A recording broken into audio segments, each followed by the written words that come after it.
계시는데 핸드폰 벨소리가 막 크게 울리는 거예요. 얼마나 민망해요. 그래서 누구야 누구 핸드폰이 막 울리는 거야 찾았는데 글쎄 말씀을 전하시는 목사님 주머니에 핸드폰이 막 울리는 거예요. 얼마나 민망하셨겠어요. 그죠? 그 목사님이 근데 핸드폰을 끄지 않고 핸드폰을 받으시는 거예요. 그래서 목사님이 왜 핸드폰을 받으시나 그랬더니 딱 받으시더니 예 하나님 지금 예배 중이니까 이따 전화드리겠습니다. 그 뚝 끊으시고 그 다음에 성도들에게 멘트를 하나님께서 이렇게 금방 응답하실 줄 몰랐다고 많이 부탁하시면서 핸드폰 다 끄시는 거 제가 그 보면서 참 센스가 있으시다. 그렇죠? 그런 여유와 센스가 있어야 되는데 저는 언제쯤 그런 여유와 센스가 있을까요? 오늘 제가 이렇게 뵈니까 다들 피곤하세요. 피곤하죠. 이럴 때는 말씀을 짧게 전하고 그죠? 그렇게 하고 이제 은혜 딱 드리고 딱 가면 좋을 것 같아서 준비한 말씀 전하고 같이 기도하고 이렇게 말씀 마치겠습니다. 어떤 일에 사랑하는 성도님들 열심히 몰두하시지만 일이 잘 풀리지 않을 때가 있습니다. 여러분 우리가 삶을 사는데 자기 인생을 최선 다해 살지 않는 사람은 없어요. 다 열심히 사십니다. 최선 다해 사시죠. 그런데 일이 잘 안 될 때가 있는 우리의 최선과 관계없이 일이 잘 안 되고 안 풀릴 수가 있습니다. 세상에 걱정할 것이 참 많고 모든 일이 뜻대로 되지 않는 것은 우리의 삶의 경험입니다. 아무리 노력해도 일이 풀리지 않을 때 사람들은 자신들의 해결책들이 있는데 제가 성도님들의 삶을 보니까 몇 가지가 있어요. 제가 영등포 살 때에 영등포 수산시장이 가깝거든요. 그래서 제가 새벽기도 마치고 한 번씩 쓱 가봅니다. 그러면 그 새벽에 밤새도록 저 바닷가에서 고기를 잡아서 고기가 그 새벽에 차 타고 막 올라오잖아요. 그러면 막 경매를 해요. 3시 반, 4시 이럴 때 막 경매를 합니다. 그 경매를 일반 사람들은 볼 수가 없는데 창문으로 밖에 보게 되면 그 시간에 그 시장에 많은 사람들이 상인들이 나오셔가지고 그 새벽 4시 막 경매를 막 하죠. 고기를 사서 그때부터 고기를 이제 팔아요. 일찍 나온 사람들. 그러면 거기 나와서 경매 받고 바로 판매를 하는 분들이 계세요. 그러면 뭐 이렇게 뭐 명절 전 이럴 때 고기들이 막 필요할 때 있잖아요. 그러면 수많은 사람들이 그 앞에 기다렸다가 막 고기를 또 삽니다. 그러면 막 생선들이 거기서 바닥바닥바닥 뛰는데 거기 막 돈이 주고받고 사람들이 왈짝 찍고 타고 남들은 다 잠자고 있는데 그 새벽같이 일어나가지고 그 상인들이 경매에서 고기를 사고 또 그 고기를 조금이라도 저렴한 값에 살려고 그렇게 열심을 내는 사람들이 있구나.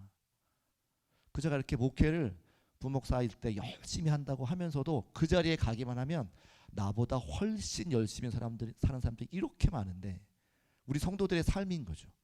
성도들 이렇게 열심히 하는데 내가 나태하면 안 되겠다는 마음이 드는 거예요. 그래서 근무하다가 사역하다가 가끔 내가 좀 루즈해지고 힘이 빠질 때 새벽 시장에 가는 거예요. 그러면 고기도 싸게 사고 열심히 일하는 사람들을 보면서 제가 힘을 얻고 돌아올 때가 있었습니다. 또는 어떤 분들은 서해안에 그 영등포 쪽에는 서해가 가깝기 때문에 서해안 뭐 인천이나 이런 섬동네에 가면 영종도 같은 데 가면 해가 지는 걸 볼 수가 있어요. 그러면 해가 지는 모습을 보면서 또 다시 한번 마음을 다잡는 분들도 있더라는 거예요.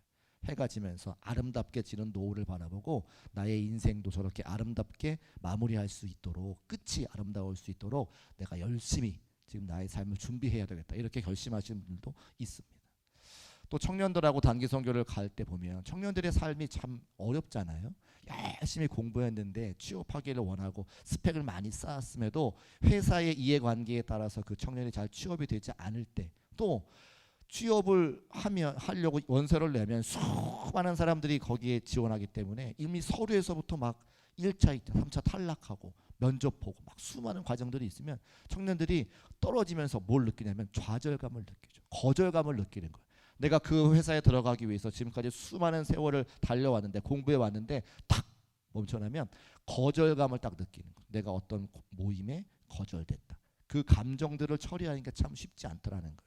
근데 그런 청년들이 단기 선교에 참석을 하면 단기 선교 가서 필리핀이나 태국이나 우리보다 조금 더 경제적으로 어려운 나라에 가보면 하루에 10,000원도 벌지 못하는 그런 삶을 보면서 내가 지금 이 대한민국에서 부모님들의 지원을 받아 살아가는 그 삶이 얼마나 복된 삶인지를 알게 되는 거죠. 여러분 10,000원짜리가 한 장 지갑에 있으면 우리는 전 세계의 30% 이상 되는 그러니까 70%보다 훨씬 잘 사는 그 30% 안에 들어가 있다는 거예요. 여러분 지갑에 10,000원짜리 없는 사람 한 명도 없을걸요.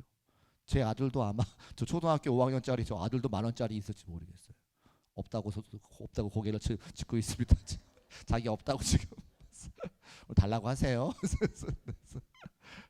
우리는 그만큼 잘 사는데 우리보다 못 사는 나라에 가보면 내가 얼마나 복받은 존재를 알게 되고 그처럼 다시 한번 힘을 내서 와가지고 열심히 또 본인의 자리에서 뛰는 것을 보게 되는 거죠. 그러니까 우리 삶에 최선 다하지 않는 사람들이 없는데 때로 낙심하고 절망할 때 여러 가지 방법으로 새롭게 힘을 얻는 분들을 제가 보게 되어진다는 겁니다. 그러면 예수 믿는 사람들은 어떻게 해야 됩니까?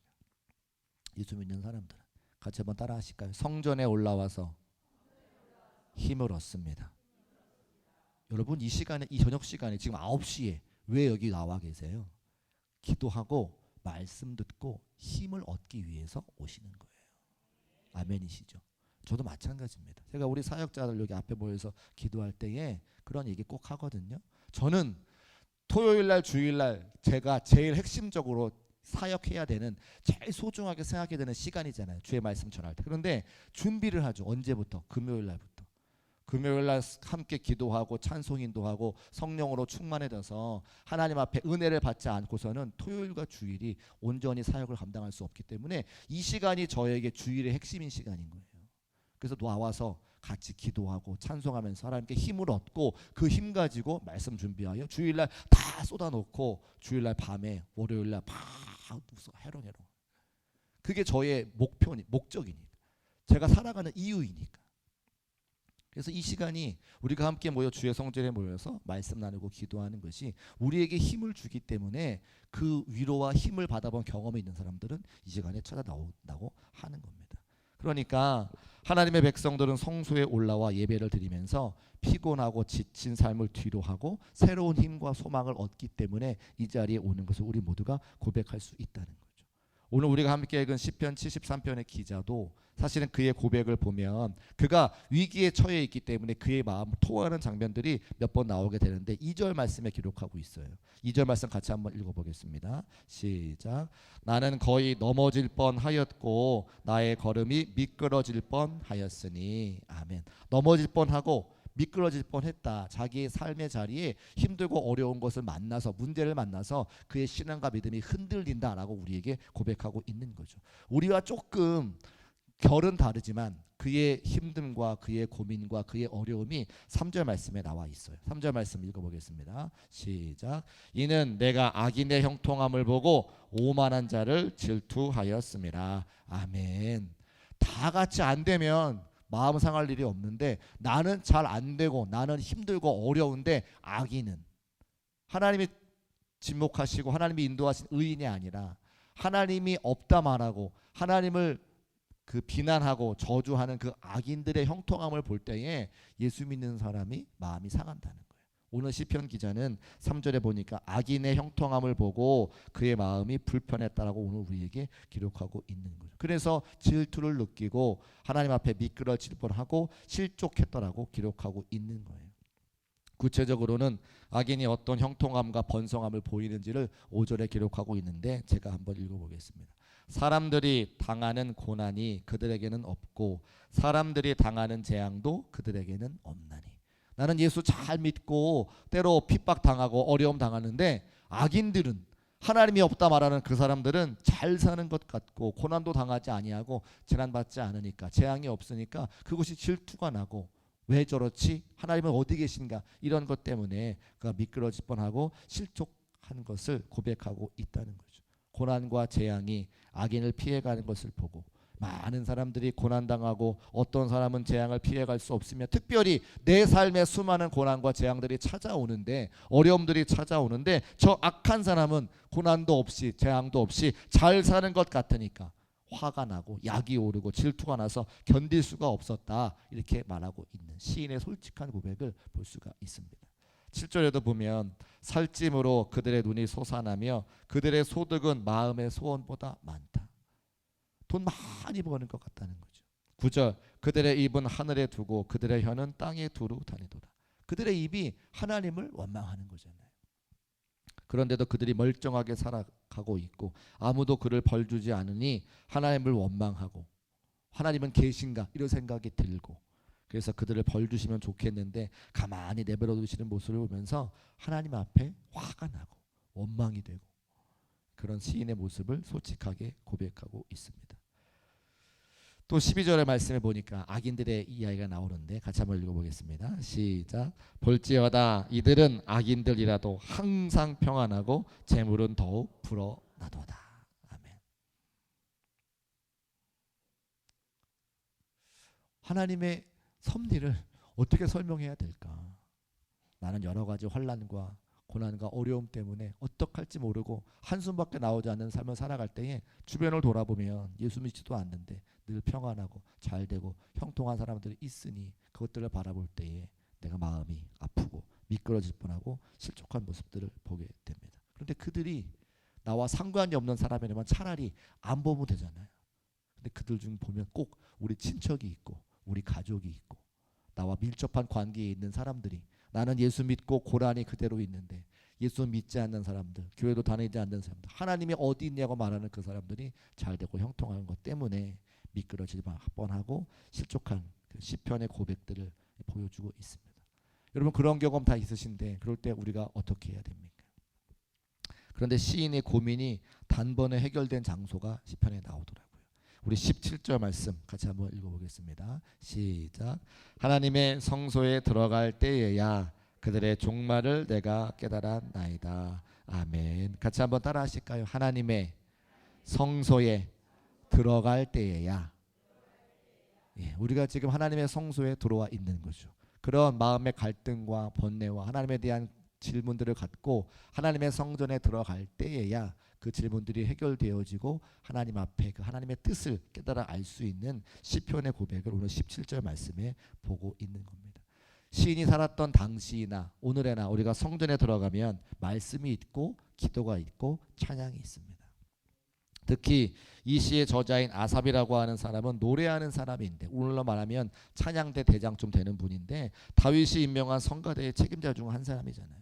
그가 하나님 앞에서 넘어질 뻔하고 또 실족할 뻔했지만 그런 질문과 마음들을 갖고 하나님 성전에 나와서 찬송할 때에 하나님께서 그의 마음에 하나님의 뜻과 계획도 알려주시고 또 그의 마음이 풀어지고 녹아지는 역사가 나타났다고 하는 것을 말씀에 고백하고 있는 겁니다. 찬양은 뭐라 그래요? 곡조 붙은 기도라고 하죠. 그래서 우리가 기도가 나오지 않을 때 찬양을 통해서 하나님께 우리의 마음을 토로하는 겁니다. 아름다운 찬양을 하나님께 올려드리면서 마음에 있는 답답함이 한 가지 풀려지게 되고 자신의 인생을 비추어 보고 이렇게 살아서는 안 되겠다고 하는 깨달음을 얻게 되는 겁니다. 마음껏 찬양하다 보면 억울함도 풀리고 또 질투심은 사라지고 반드시 악인에게 종말이 있을 것이라고 하는 악인은 심판당할 것이라고 하는 그 하나님의 거룩한 말씀이 깨달아지는 은혜와 능력이 우리에게 임한다고 하는 거죠. 그리고 내가 하나님 앞에 살아가는 이것이 피곤하고 힘들고 어렵지만 지금 주의 성전에 나와서 찬송할 수 있는 이것이 하나님의 놀라우신 사랑과 은혜라고 하는 그 사실이 깨달아지기 시작하면서 막혔던 것들이 풀려지게 되고 눈에서는 눈물이 나고 힘없던 손이 힘을 높여 주님을 찬송하게 되는 것을 우리가 다 경험하게 됩니다. 하나님의 성전에는 찬송이 있음을 꼭 기억하시기를 주의 이름으로 축복합니다. 하나님의 성전에 또 뭐가 있습니까? 기도가 있죠. 우리가 하나님 앞에 모든 건 내어놓고 기도하다 보면 그 악인들의 번성함이 영원하지 않는 것을 다 알게 되잖아요. 그도 유한한 인생이고 그 생명 다할 때까지 회개하지 않으면 그 영혼이 하나님께서 구별해 놓은 지옥으로 떨어지게 된다고 하는 사실을 우리는 기도하다가 알게 됩니다. 그럼 반대로 우리는 기도하면서 하나님께서 우리에게 은혜 주셔서 구원해 주시고 우리의 삶이 해피엔딩으로 천국으로 귀결된다고 하는 사실을 기도하면서 알게 되어지니까 지금 내가 어떤 삶을 산다 할지라도 지금보다 나은 미래가 있는 것을 기억하고 힘을 얻게 되고 소망을 얻게 되는 것을 우리가 경험하게 되는 것이죠. 또 성전에는 뭐가 있습니까? 말씀이 있습니다. 말씀은 우리의 영혼을 비추는 맑은 거울인데 그 거울 앞에 서보면 뭐가 보여요? 나의 연약함도 보이고 부족함도 보이게 되죠. 근데 거울을 보고 그 부족함과 연약함 위에 나를 좀 불쌍히 여겨달라고 하나님께 기도하게 되고 말씀을 또 보게 되잖아요. 다른 사람을 보지 않게 되고 거울 앞에 서면 나를 보게 됩니다. 다른 사람이 흥왕하고 다른 사람이 평안하고 다른 사람이 잘 되는 것 때문에 내가 마음 상했는데 하나님의 말씀에 거울 앞에 딱 서면 다른 사람 보이지 않고 누가 보이게 되면 나만 보이게 되죠. 그리고 나를 바라보시는 누구를 바라보게 돼요? 하나님을 바라보게 되는 거죠. 그래서 하나님의 사랑이 얼마나 큰지 알게 되고 그 말씀으로 다시 한번 내 삶을 인도하시고 주관하시는 그 하나님을 볼 수 있게 된다고 하는 겁니다. 그래서 성전에 왔을 때에 시인이 악한 사람을 향하여 질투했던 자신이 얼마나 못난 사람인지를 깨닫게 되고 그 못난 사람에도 불구하고 하나님의 사랑은 영원히 변함이 없으셔서 오늘도 지키시고 인도하시는 그 사실을 깨닫게 되는 역사가 어디에 오면 성전에 오면 있다고 하는 것을 그가 신실하게 고백하는 것이 시편 73편의 말씀인 거예요. 25절의 말씀 마지막으로 한번 보려고 하는데 같이 한번 읽어보겠습니다. 시작. 하늘에서는 주 외에 누가 내게 있으리요 땅에서는 주밖에 내가 사모할 리 없나이다. 아멘. 처음에 시편을 시작하면서 넘어질 뻔하고 또 실족할 뻔했지만 이제 25절쯤에 오니까 하늘과 땅에 하나님밖에 보이지 않는 자신의 모습을 고백하는 시편의 기록이 25절의 말씀입니다. 제대로 성전에 와서 예배드리기 전에는 악한 사람밖에 눈에 보이지 않았지만 악한 사람의 눈에 그 사악함만 눈에 보였는데 이제 하나님을 성전에 와서 제대로 만나고 나니까 찬양과 기도와 말씀을 통해서 그 하나님의 나의 아버지가 되심을 고백하고 나니까 하늘에서도 땅에서도 누구만 보여요? 하나님만 보이는 거예요. 할렐루야. 이 사랑과 은혜가 우리 중국계 모든 성도들에게 함께 하시기를 주의 이름으로 축복합니다. 금요일날 성전에 오기 전까지는 여러 가지 마음의 근심과 걱정과 염려로 하나님이 보이지 않았다면 우리가 하나님의 성전에 나와서 함께 찬송하고 기도하고 말씀드리면서 돌아갈 때는 오직 누구만 보이시는 거예요? 하늘의 하나님과 땅 위에 하나님밖에 보이지 않는 그런 은혜가 우리에게 있다고 하는 거죠. 하나님께서 우리가 무엇 때문에 힘들고 어려운지 이미 다 알고 계십니다. 성전에 와서 함께 말씀 나누고 찬송하며 기도하면서 하나님께서 우리의 삶을 어떻게 인도하시는지 기대하고 기도하는 마음 가지고 돌아가면 하나님께서 우리에게 반드시 응답을 주시고 함께 한다고 하는 말씀이 오늘의 말씀이에요. 그래서 힘들고 어렵지만 피곤하고 지치지만 하나님의 성전에 함께 올라와 주님을 찬양하고 주 앞에 기도하고 주의 말씀을 나누는 것이 우리의 삶에 가장 복된다고 하는 복된 시간인 것을 기억하고 힘을 다해서 주의 성전에 모여서 함께 기도할 수 있는 저와 여러분 되시기를 주의 이름으로 축복합니다. 한 가지만 더 말씀을 드리면 우리가 언제까지 건강할 수 있을까요? 우리가 시간이 참 많은 것 같지만 그렇지도 않습니다. 지금도 이 자리에 나오고 싶지만 육신이 건강하지 못하여 나오지 못하는 수많은 성도들의 그 갈망이 사실은 우리는 그걸 기억해야 됩니다. 내가 하나님 앞에 영원토록 찬송할 수 있을 것 같지만 우리 또 금방 하나님의 성전에 나와서 예배하는 것을 사모하고 그리워할 때가 있다는 거예요. 저는 그래서 오늘도 최선 다해서 기도하고 최선 다해서 찬송할 겁니다. 내게 건강 주셔서 은혜 주셔서 함께 나와 찬송할 수 있는 이 시간이 얼마나 소중한 시간인지를 알기 때문에 영원토록 주 앞에 건강이 허락하는 그날까지 찬송하며 기뻐하며 춤추며 찬송하려고 합니다. 여러분도 마찬가지 같은 마음이시라면 오늘 우리가 함께 찬송하고 기도할 때에 어쩌면 오늘이 마지막일 수라고 하는 심정 가지고 주 앞에 간절히 매달려 부르짖어 기도하고 응답받고 은혜를 회복할 수 있는 귀한 시간 되시기를 주의 이름으로 축복합니다. 그럼에도 불구하고 찬양 같이 찬송하시고 합심하여 기도하겠습니다.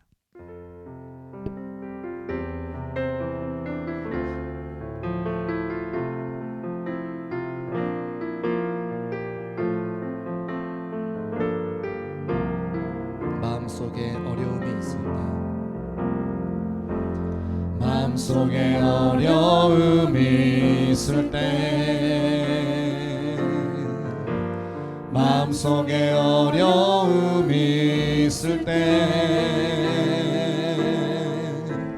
마음속에 어려움이 있을 때 주님 내게 먼저 오사